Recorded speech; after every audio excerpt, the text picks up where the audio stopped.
Here's a wonderful example of an early trade stimulator made in the late 1800s by the National Spirometer Company in New York. A spirometer measures pulmonary function, right? So basic lung function. And so this machine is coin operated. It would operate on a penny.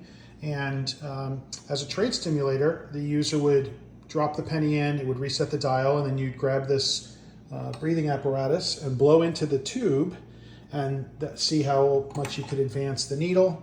And then it gives you a rating that it's measured in ounces. That's a standard measure for a spirometer. So 20 ounces is poor, all the way up to 60 ounces, up here being excellent.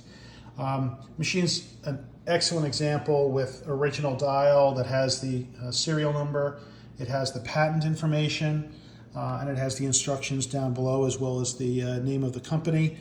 What's great too is you can actually find that patent for the spirometer and look back September 8th, 1885, and there it is, and there's the tube, and it shows basically what the components of the machine are.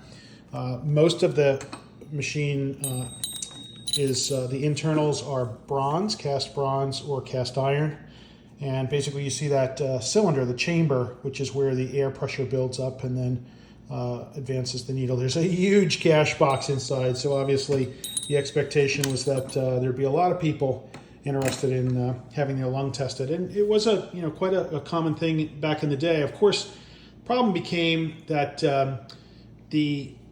by the 1900 or so, certainly by 1905, 1910, tuberculosis was spreading throughout the U.S., and so the idea of having a device where you would be putting your mouth on a mouthpiece and share it with the public was not a great idea. So there's not a large population of these that still exists, and it's likely because they were destroyed once the prevalence of tuberculosis took over.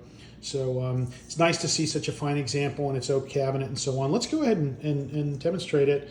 Again, it's a pretty basic device where as you drop the penny in, it resets the needle.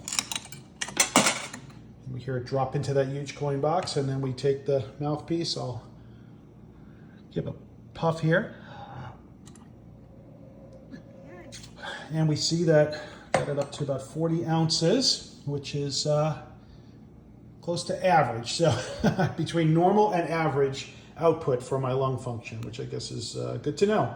So this is an overview and demonstration of the spirometer, a coin-operated 1-cent spirometer manufactured in the late 1800s by the National Spirometer Company in New York.